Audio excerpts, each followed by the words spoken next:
અલ્યા કેટલી વાર લગનમાં જવાનું છે? તૈયાર થવામાં 1 કલાક કર્યો. તમારે તૈયાર થતા 5 મિનિટ થાય, અમાર બૈરાઓને તૈયાર થતા બહુ વાર લાગે. અરે વાર લાગે એ બરાબર છે. અમાર 5 મિનિટ થાય તો તમારે 15 મિનિટ થાય. આટલી બધી વાર થોડી થાય. તમારે બીજું કશું કામ હોય છે? અમાર કચરા પોતા કરવાના, વાસણ કરવાના, ઘરના બધા કામ કરવાના.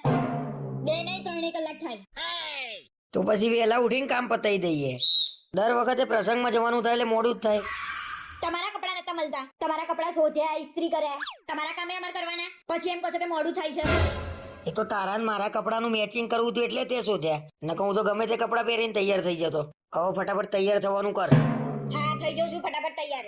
અને હું શું કહું, આ ત્રીજી વાર ચણિયા ચોરી પહેરી મેં એકની એક. ઓ બહુ ગજબ કહેવાય. ત્રીજી વાર પહેરવા પડે એટલે આપણી આબરૂ ઓછી થઈ જશે નહીં? હવે આજકાલની છોકરીઓ એકના એક કપડા 2 વાર ના પહેરે. અરે આ જબ્બો ઓછામાં ઓછો મેં 30 વાર પહેર્યો. 3000 નો જબ્બો મેં 30 વાર પહેર્યો અને 13000 ની ચણિયા ચોરી તમને છે ને 3 વાર પહેરતા શરમ આવે છે. તમે તો 30 વાર નહીં 300 વારે પહેરો. તમને ક્યાં ફેશન ની ખબર પડે છે તે સલાહ આપો છો? ના પણ તમે 5 વાર ચણિયા ચોરી પહેરો તો તમને શું થાય? કોણ ધ્યાન રાખીને બેર્યું તમારું? અરે લેડીઝે તો બધું ધ્યાન રાખે. કોણે શું પહેર્યું છે, કેટલી વાર પહેર્યું છે, કયા લગનમાં પહેર્યું છે. અરે લોકોને જે કેવું હોય કે લોકોને કપડા બતાવવામાં તો મારા કપડા ઉતરી જશે અને બધા વૈરા ભેગા થઈને આવી જ વાતો કરતા હોય છે. કોને શું પહેર્યું, કેવું પહેર્યું. કપડા ઉતરી જવાની કે વાત છે? તમને તો મારા જેવી મળે નહીં. અને હું ક્યાં કપડાનો ખર્ચો કરાવડાવું છું? અરે એ તો મને ક્યાં ખબર નહીં કે તારે સહેજે ખર્ચો નહીં કપડામાં. ખોટી હોશિયારી ના મારો. બીજી મળી હોત ને તો ખબર પડે છોકરીઓના કપડાના ખર્ચા કેટલા હોય એમ. બીજી મળી હોત તો જિંદગીની કમાણી કપડોમાં સમાણી. આવું જ થાત ને.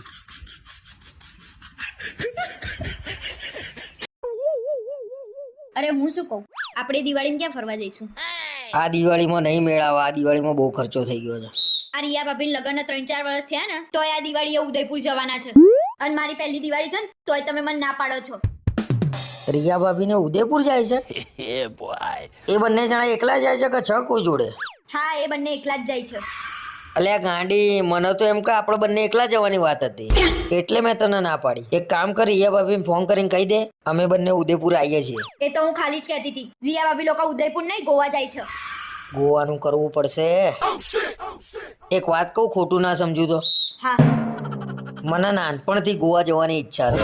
આમાં શું ખોટું ના સમજુ? ખોટું સમજુ એવું તો કામ કરો છો. ખુલ્લે આમ પેલા રિયા ભાભીને પાછળ પડ્યા છો તમે.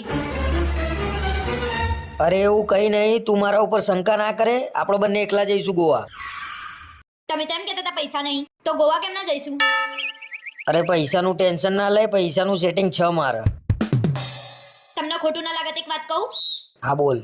હું તો મજાક કરતી હતી. રિયા ભાભી લોકો ક્યાંય નહીં જવાના. એ લોકો તો ગામડે જવાના છે. તો હું ગોવા જવાની તૈયારી કરું. હા કર. અને તો ફેરવીને કાન પકડાય. શું થયું? કઈ નહીં થયું. જે થયું છે ને બોસ એ તો કહેવા જેવું એ નહીં રહ્યું. ગોવા જય છૂટકો છે.